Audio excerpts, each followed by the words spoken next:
Putragis na ulan to. Kanina pa to ah.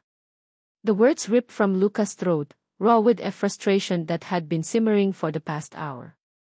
Kung alam ko lang na ganito kasukal at kaburat ang probinsya, sana nag-helicopter na lang ako pa Manila. Damn it. His knuckles were white as he gripped the leather-clad steering wheel of his now very dead, very expensive SUV. The engine had sputtered its last defiant cough minutes ago, leaving him stranded in the middle of nowhere, surrounded by an endless, darkening sea of palayan. Palayan na nilalamon na ng baha. Wala man lang signal yung pesting cellphone niya. Had been jabbing at the screen for the past 10 minutes, hoping for the single bar, just one, para matawagan niya yung assistant niya, or yung driver niya, or kahit sino na pwedeng sumagip sa kanya sa impyernong to, pero wala. Zero. As in, nada. Just the relentless drumming of rain on the roof and the occasional, unnerving croak of a frog. Great. Just f***ing great, he muttered, slumping back against the seat. This was supposed to be a quick, in-and-out business trip to check a potential site for another one of his family's resort developments. Hindi to kasama sa itinerary niya, ang mastalk sa gitna ng kawalan, looking like a drowned rat. He honked the horn, a long, desperate blast that sounded pathetic against the vastness of the rice fields. Sino namang makakarinig sa kanya dito? Mga baka? Mga kalabaw? He scoffed. Ang layo-layo pa ng kabihasnan, for sure. He was used to city noise, to the constant hum of traffic and people. This silence, broken only by nature's symphony of despair, was deafening. And frankly, nakakabaliw. Another 15 minutes passed. The rain, if possible, seemed to fall even harder. Lumalakas na rin ang hangin. The water level on the dirt road, if you could even call it road, was visibly rising. Shit! This is bad. This is really, really bad. Panic, cold and sharp, began to prickle at the edges of his carefully constructed composure. He wasn't used to feeling helpless. Si Lucas, laging may solution. Laging in control. But here, in this godforsaken place, he was at the mercy of the elements. Just as he was contemplating the horrifying prospect of spending the night in his car, faint light bulb in the distance, slowly making its way towards him. Hope, a teeny, flickering flame, ignited in his chest. Yes. Finally. He honked again, more insistently this time. The light drew closer, resolving itself into a figure holding a large, battered payong and a gas lamp. As it neared, he could make out a silhouette, slender, definitely female, moving with a surprising surety despite the mud and the downpour. Hoy! Miss! Tulungan mo naman ako dito, sigaw niya, a bit too demanding, but he was past caring about niceties. Desperate times, ika nga.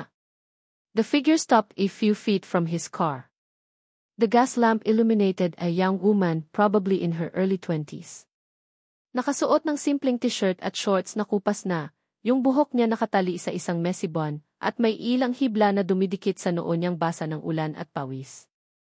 Her face was all sharp angles and fierce eyes, and she was looking at him, then at his car, with an expression that was not exactly welcoming. More like, anong klaseng ingot to at napadpad dito? Ano hong problema, kuya? Her voice was steady, surprisingly clear above the rain. May tonong parang she's seen this kind of city slicker foolishness before. Problema? Obvious ba, miss? His car broke down. Dead as a doornail. At tingnan mo tong daan, parang dinaanan ng gyera. Can you help me? May malapit bang vulcanizing shop dito? Or mechanic? Or kahit man lang towing service? Lucas rattled off, expecting her to be intimidated or at least impressed by his English and his obvious distress. She just raised an eyebrow. Nasa gitna ho tayo ng palayan, kuya. At sa lakas ng ulan at taas ng baha, walang vulcanizing shop o mekaniko na pupunta dito. At lalong walang towing service na aabot sa kinaroroonan nyo. There was a hint of amusement in her voice that irked him. Mukhang naligaw kayo, at yang kotse nyo, mukhang sumuko na sa putik. Yee, no kidding, Sherlock, Lucas snapped, then immediately regretted it. He needed her help. Look, sorry. I'm just stressed. Can you at least tell me where the nearest town is? Or if there's a place can stay for the night. Babayaran kita, don't worry. The girl, LA, as he would later learn her name was, tilted her head. Ang pinakamalapit na baryo, mga 1 oras pa kung lalakarin. At sa ganitong panahon, baka abutin tayo ng umaga. She eyed his expensive Italian leather shoes, now caked in mud from when he'd briefly stepped out. At mukhang hindi ka sanay maglakad sa putikan, kuya. So, what? Iiwan mo ko dito. The thought was genuinely terrifying. LA sighed, a sound that seemed to carry the weariness of the entire province. Hindi naman. Halika na, sumaabay ka na sa kin, may matutuluyan ka naman sa bahay. Pero simple lang ang buhay namin, baka hindi ka sanay. Relief washed over Lucas, so potent it almost made him sag. Okay, sige. Thank you. Thank you talaga. He grabbed his briefcase from the passenger seat. Ano nang pangalan mo? LA. Lucas, he offered. And don't worry about simple lang. Anything is better than this. Famous last words. The walk to LA's house was pure torture for Lucas. The mud was thick and slippery, trying to suck his shoes off with every step. The rain was relentless, seeping into his branded shirt, making him shiver. Si LA naman, parang sanay na sanay. She navigated the treacherous path with an ease that both annoyed and impressed him. Ni hindi man lang siya nadudulas, samantalang si Lucas, parang lasing na vibe kung gumalaw. Dahan-dahan lang, kuya, LA said over her shoulder, not unkindly, but with that same hint of amusement. Baka mapudpod yang sapatos mong pang-opisina. Lucas just grunted. He was too busy trying not to fall flat on his face. After what felt like an eternity, eyes small, Nipa Hut emerged from the gloom, warm, inviting glow spilling from its windows. It was humble, yes, but right now, it looked like a 5-star hotel to him. Pagpasok nila, woman with a kind face and streaks of gray in her hair greeted them. LA, anak. Sino yang kasama mo? Nako, basang-basa kayo. Ito siguro yung nanay niya. Si Kuya Lucas po. Nasiraan po ng kotse sa may bandang Tres Marias. Dito na lang po muna siya magpapalipas ng gabi, LA explained, shaking off her payong beside the doorway. Ay, ganun ba? Nako, iho, pasensya ka na sa abala. Halika, pumasok ka. Nanay Rosa, as she introduced herself, was all warmth and hospitality. Pinaupo siya sa isang silyang yantok at agad na nagtimpla ng mainit na kape. Magpalit ka muna ng damit, basang sisiw ka na. LA, bigyan mo ng tuyong damit si Lucas. LA rummaged through a small aparador and handed him an old, oversized t-shirt and pair of shorts that looked like they belonged to her father. Pasensya na, yan lang ang meron kami na pwede mong isuot. Lucas took them without a word. Beggars can't be choosers, right? He changed in a small, curtained-off alcove, the raw fabric of the clothes surprisingly comforting against his skin. Paglabas niya, a small table had been set in the middle of the sala, which also served as their dining area. Amoy bagong saing na kanin. Tamang-tama ang dating nyo, iho. Kakain na kami. Sumabay ka na, Nanay Rosa said, gesturing to the food. Lucas looked at the table. There was a platter of steaming white rice, a small bowl of what looked like fried dried fish, tuyo, he vaguely recognized it, and another small bowl containing a murky, purplish-brown paste that smelled pungent. May kasama pang nilagang itlog na maalat at kamatis. His stomach, already churning from stress and hunger, recoiled. Ito yung pagkain nila? Seriously? He tried to keep the disgust off his face, but he wasn't a very good actor. Salamat po, Nanay Rosa. Pero busog pa po ako, actually. Nag-late lunch po kasi ako. Lie. He hadn't eaten since breakfast, and that was croissant and a fancy latte in a high-rise office building that felt a million miles away. Nanay Rosa's smile faltered a bit. Ganun ba? Sayang naman. Sige, baka gusto mo ng kape na lang ulit. Elay, who had been quietly observing him from the corner, suddenly stood up. She picked up a plate, scooped a generous helping of rice onto it, added a piece of tuyo, and a spoonful of the smelly paste. Then, she walked over to him and practically slammed the plate down on the small table beside his chair. The force made the coffee cup rattle. Ano ba yan, Elay? Nanay Rosa admonished, looking surprised. Lucas stared at the plate, then at Elay. Her eyes were blazing. Gone was the amused tolerance, in its place was cold fury that took him aback. Para siyang leon na handang manakmal. Kung gutom ka, kumain ka, Elay said, her voice low and dangerous, each word dripping with contempt. Pero kung maarte ka lang at minamaliit mo ang pagkain na pinaghirapan ng nanay ko, pues lumayas ka. Kahit umuulan pa. Hindi ka namin kailangan dito. The air crackled with tension. Nanay Rosa looked horrified. Elay, anak. Huwag kang ganyan sa bisita. Bisita, nay? O taong walang utang na loob at walang respeto. Elay shot back, her gaze still locked on Lucas. He's lucky we even offered him shelter. The least he can do is not insult our food. Lucas was stunned into silence. Gulat. No one had ever spoken to him like that before. Ever. The audacity of this provinciana. Who did she think she was? Part of him wanted to rage, to put her in her place. But another, smaller part of him felt a sting of shame. Maybe she had the point. He had been rude, ungrateful. He looked from Elay's furious face to Nanay Rosa's distressed one, then down at the plate of food. The tuyo stared back at him, its teeny eyes accusing. The bago, as he now identified the smelly paste from vague childhood memories of their kasambahays meals, seemed to mock him. The rain outside intensified, drumming a frantic curricula on the nipa roof, soundtrack to his humiliation. Napalunok si Lucas. The silence in the small hut was thick enough to cut with a knife.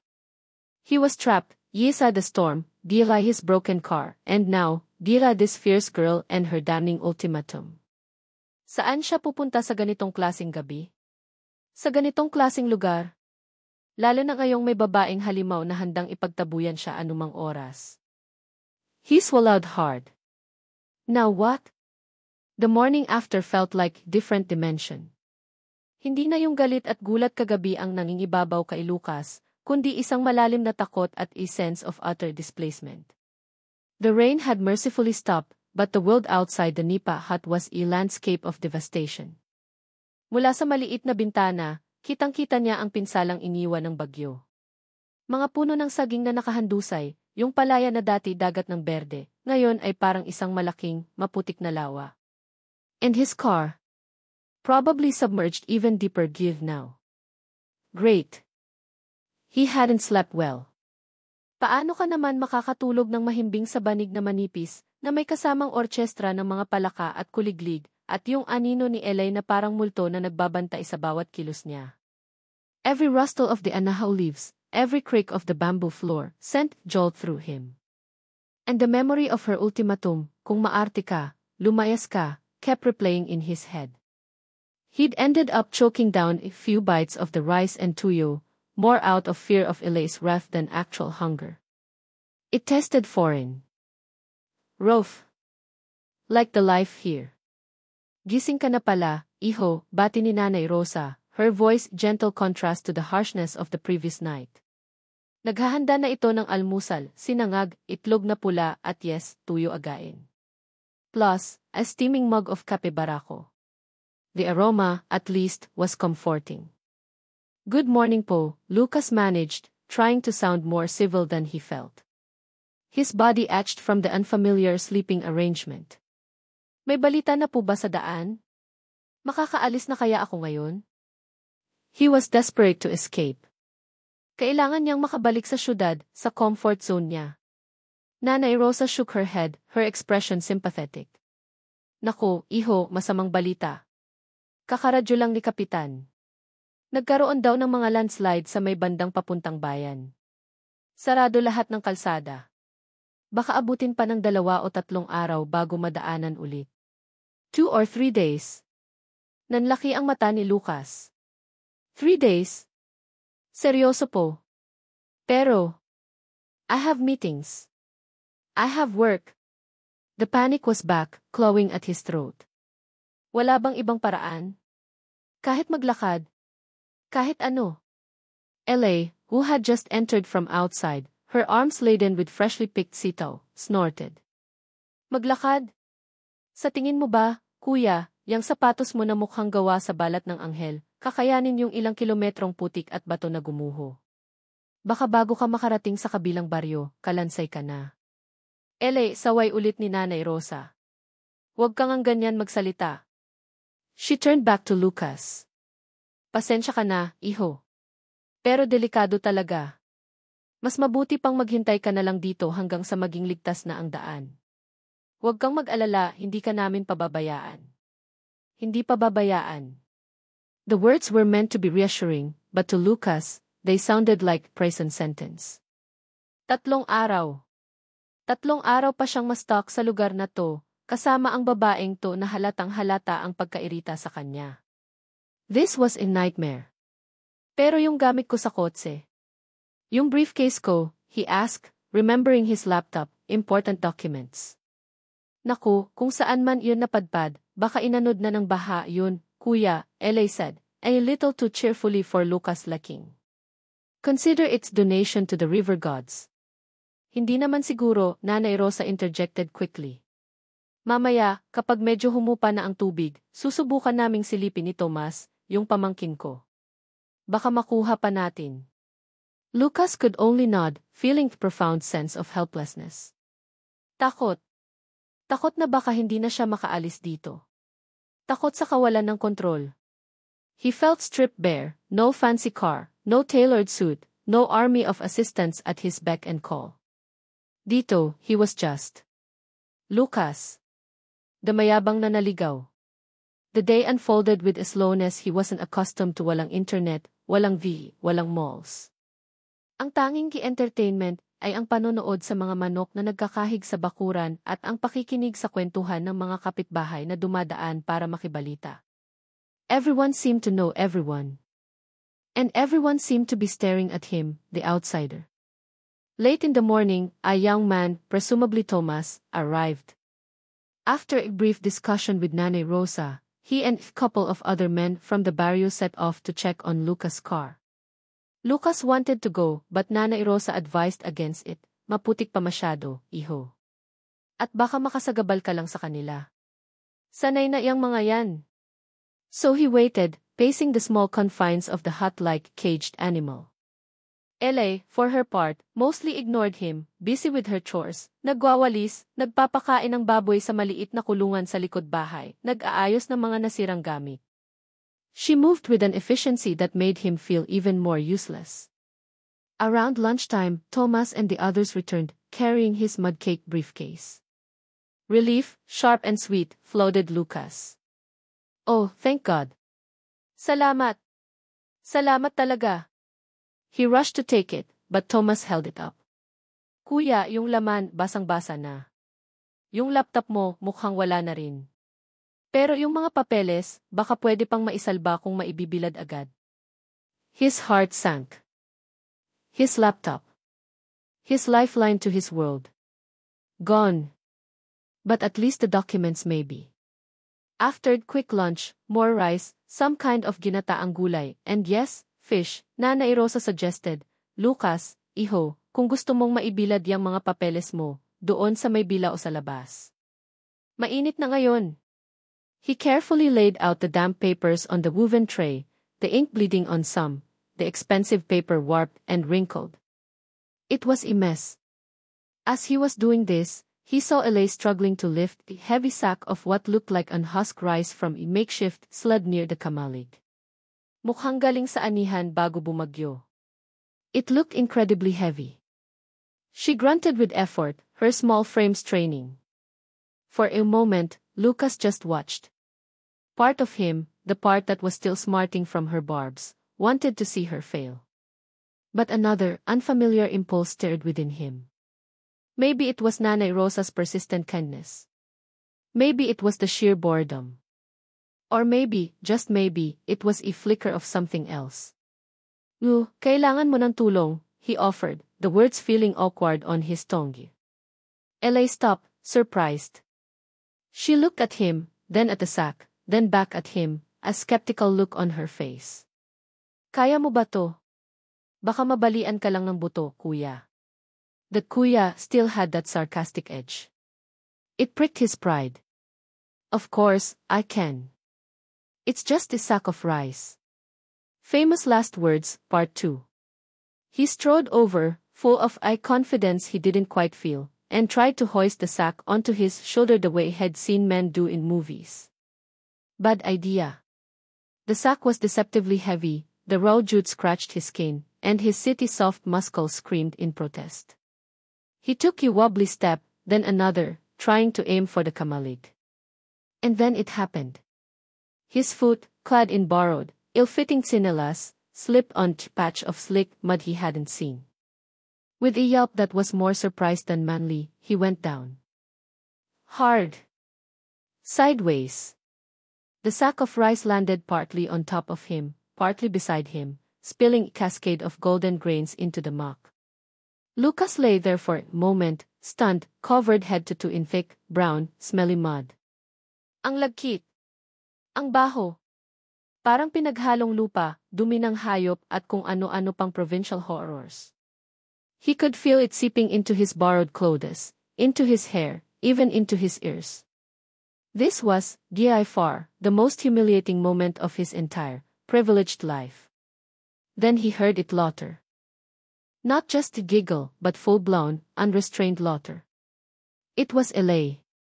Nakahawak pa siya sa tiyan niya, her whole body shaking. Ay, grabe. Ha ha ha ha ha. Sabi ko na nga ba eh. Ang lampa mo, kuya. Ha ha ha ha. Priceless. Tears were streaming down her face from laughing so hard.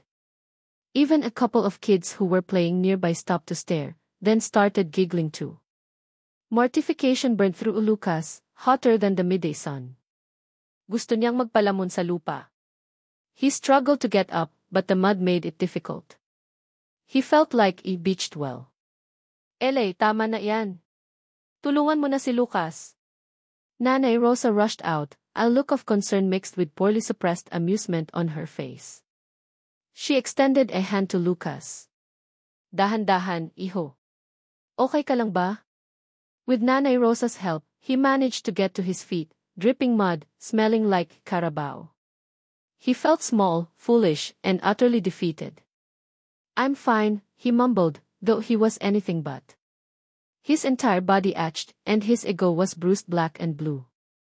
Naku, iho, pasensya ka na talaga, Nanay Rosa said, trying to brush some of the mud off him, which only seemed to smear it further.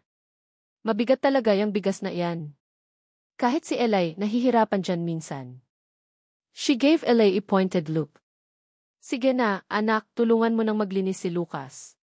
Kumuha ka ng tubig sa poso. Ella, still chuckling, wiped her eyes.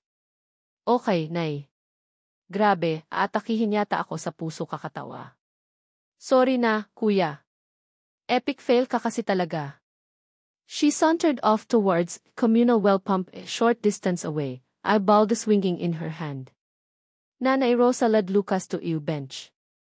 Huwag mo nang dibdibin yun, iho. Ganyan lang talaga yang si Ella, prangka. Pero mabait yan. At least, sinubukan mo. Hindi lahat ng taga-syudad gagawin yun. Her words were kind, a small balm to his wounded pride. At least, sinubukan mo. The words echoed in his head. It wasn't much, but it was something.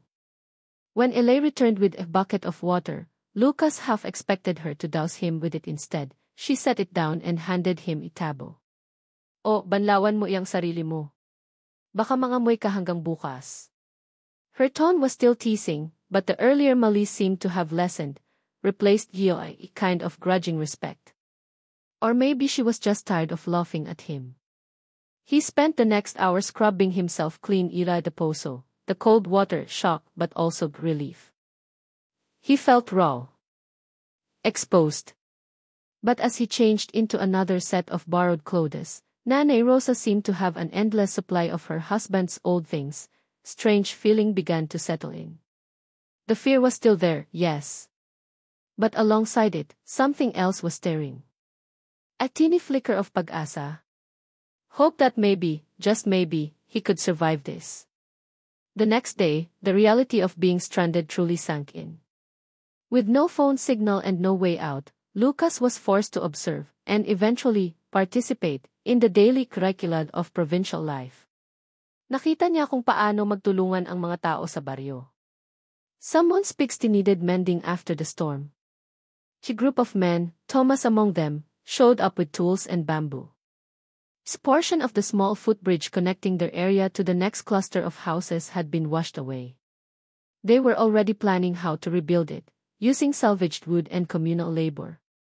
He saw Elay and Nanay Rosa meticulously salvaging what they could from their small vegetable patch, replanting what was salvageable, their faces etched with worry but also quiet determination. This wasn't just a backdrop for his unfortunate adventure, this was their life, their livelihood. And it was hard. Unbelievably hard. That afternoon, he saw Nanay Rosa struggling to carry 2 heavy pails of water from the poso. Elay was out, helping a neighbor. On impulse, Lucas stood up. Nanay Rosa, ako na po dyan.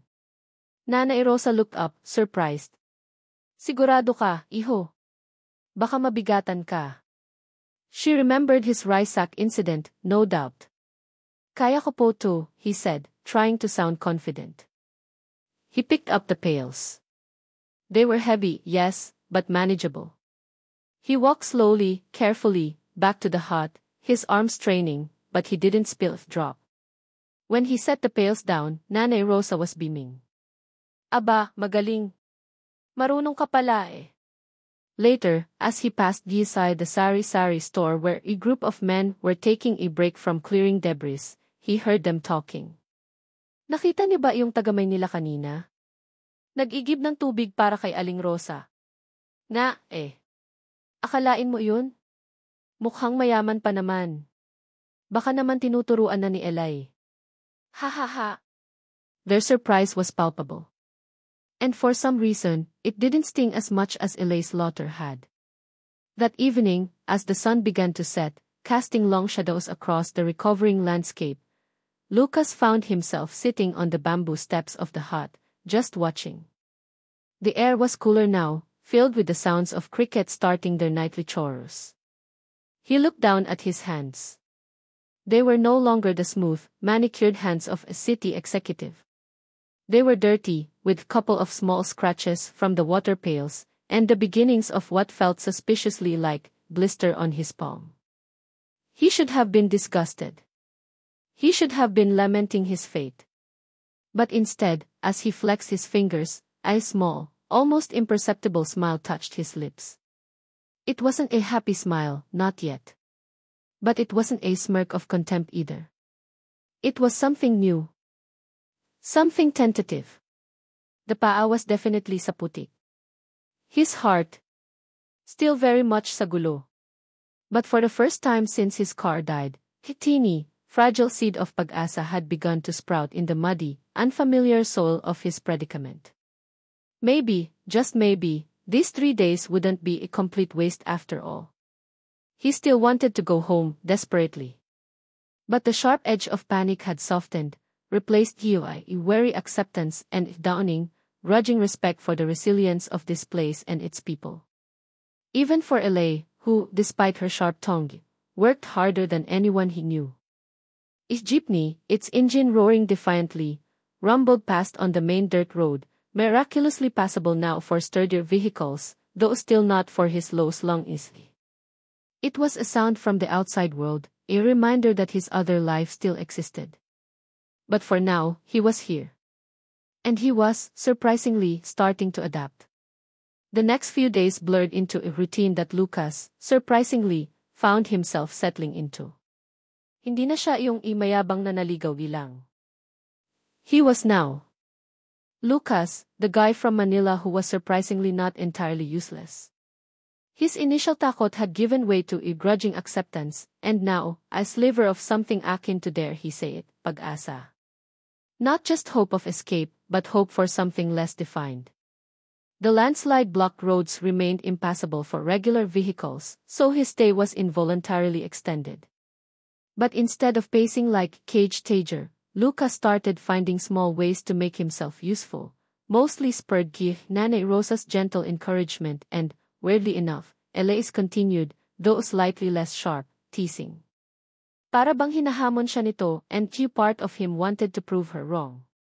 One morning, kailangan nang dalhin sa palengke yung mga naaning gulay at kaunting bigas na naisalba nila bago pa masira.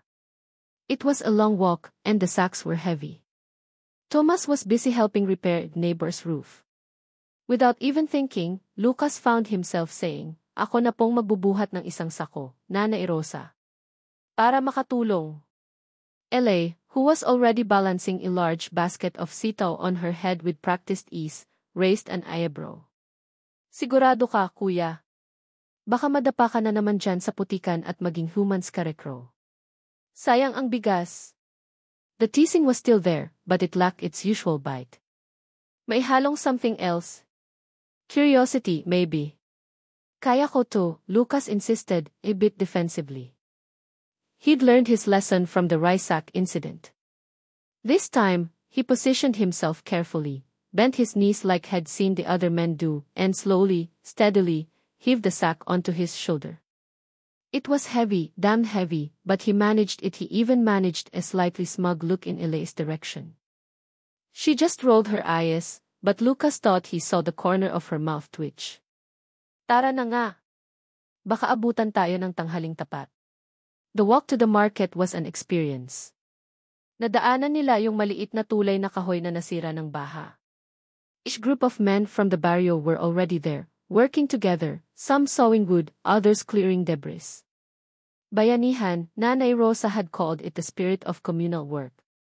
"Magandang umaga, Aling Rosa," Elay, bati ng isa sa mga lalaki. "Uy, si Sir Lucas, kasama pala. Mukhang nasasanay na sa buhay probinsya, ah." Lucas just nodded, a little embarrassed, but also pleased. He watched them work, the easy camaraderie, the shared purpose. It was a stark contrast to the cutthroat corporate world he knew. Dito, parang lahat magkakakilala, lahat handang tumulong. While Nanay Rosa and Elay set up their small stall in the bustling, noisy palenque, Lucas found himself just observing. The sights, the sounds, the smells, it was overwhelming, but also vibrant. Alive. He saw Elay expertly haggling with customers, her voice firm but fair. May ngiti na sa labi niya minsan, lalo na kapag nakikipagbiruan sa mga suki. He realized he'd mostly seen her scowling or looking stressed. This Elay, the one who laughed easily with the market vendors, was different. More approachable. On their way back, mas gumaan na ang dala nila. Lucas even found himself making small talk with Elay, asking about the different kinds of vegetables, how long it took to grow them. She answered his questions patiently, sometimes with a touch of her old sarcasm, but mostly, she just talked. He learned that she'd always wanted to study agriculture in college, but her family couldn't afford it na pangarap niyang mapalago pa yung maliit nilang sakahan, maybe even start a small cooperative para sa mga magsasaka sa baryo nila. "You're very passionate about farming," he commented, genuinely impressed. She shrugged. "Ito yung buhay namin, Lucas. Ito yung nagpapakain sa amin. It's hard work, but it's honest work. At may fulfillment kapag nakikita mong tumutubo yung tinanim mo." There was pride in her voice that resonated with him. The next day, Lucas found himself drawn to the group rebuilding the footbridge. He just stood there at first, watching. Then, one of the older men, Mang Ben, a friendly fellow with a weathered face, called out, "Hoy, Lucas. Tutunganga ka lang ba dyan? Halika, humawak ka ng martilyo." Before he knew it, he was helping. He was clumsy at first, his hammer blows often missing the nail. But the men were patient, showing him how to hold the tools, how to measure the wood. They teased him, sure, naku, parang nangingisa iyang kamay mo, Hijo, but it was good-natured. and Elay, who had come to bring them some merienda, banana cue, freshly made gire. Nanay Rosa stood gire watching, an unreadable expression on her face. Lucas, sweating under the sun, his muscles atching in places he didn't know existed, felt a strange sense of accomplishment as he helped nail down the plank. It was just a small piece of wood, but it felt significant. He caught Elay's eye. She quickly looked away, but not before he saw a flicker of something, surprise. Approval. In her gaze. That small, almost imperceptible reaction sent a weird little jolt through him. Kilig. Was that it? The word popped into his head, unbidden. Ang cheesy, pero parang yun yung tamang term. Later that afternoon, he saw Elay sitting on their porch, sketching something in her notebook. Curious, he approached. What are you drawing? She looked up, startled, and quickly tried to hide the notebook. Wala to, mga halaman lang. Can see. She hesitated, then slowly showed him. It was a detailed sketch of a new irrigation system for the rice paddies. May mga notes sa gilid, calculations. I'm trying to figure out a way to improve our water flow, especially during the dry season. Yung lumakasing kanal, di na efficient. He looked at the drawing, impressed by its detail and practicality. This is really good, Elay. You've thought this through. Sana nga magawa to, she said, a wistful look in her eyes. Pero kailangan ng pondo. At saka, di ko alam kung papayag yung ibang magsasaka. They talked for a while, Lucas asking questions, Elay explaining her ideas. He found himself genuinely interested.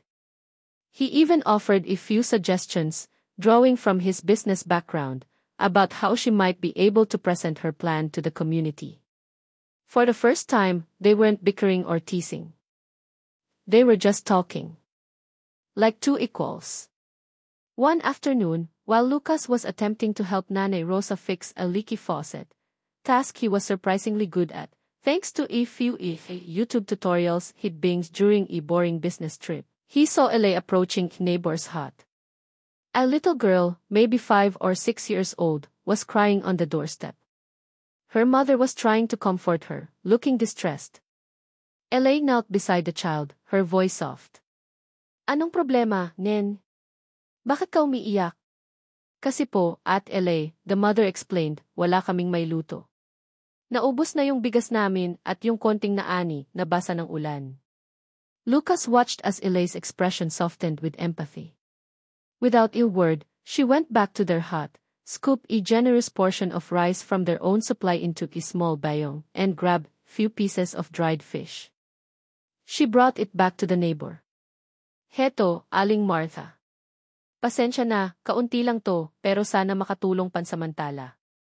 The gratitude on Aling Martha's face was immense. Naku, Elay, salamat ng marami. Malaking tulong na to sa amin. Lucas saw the whole exchange. He saw Elay, not as the sharp-tongued girl who had first intimidated him, but as someone capable of deep compassion. Someone who, despite her own family struggles, was always ready to help others. It was a side of her he hadn't expected, and it hit him harder than any insult she'd ever thrown his way.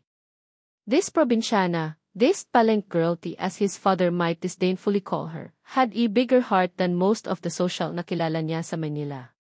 Later that day, a sudden downpour caught them by surprise. Lucas and Elay had been tasked by Nanay Rosa to check on a small patch of calamansi trees at the far end of their property, a little way off from the main cluster of houses. The rain came down in sheets, fast and furious, just like the day he arrived. Dito tayo!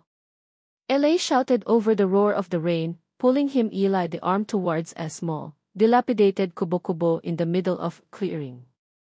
It was old, barely more than a roof on stilts, with walls made of loosely woven bamboo. But it was shelter. They scrambled inside, shaking off the rain. The space was teeny, barely enough for 2 people to stand comfortably. They were close. Too close. Lucas could smell the faint, earthy scent of her rain-dampened hair, mixed with the fragrance of calamansi blossoms. He was acutely aware of her presence, of the warmth radiating from her body. His heart started to beat a little faster. Kilig, ang lakas ng tama. The rain hammered down on the nipa roof, creating a surprisingly intimate cocoon around them. For a while, neither of them spoke. They just listened to the storm, acutely aware of each other. Then, Lucas, feeling the need to break the charged silence, said, "Reminds me of the day I got stranded."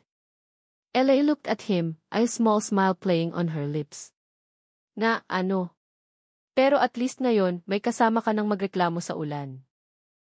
He chuckled. True. And at least this time, hindi ako mukhang basang sisiw na naligaw ng landas. Medyo lang, she teased, and he found himself laughing with her. It felt good.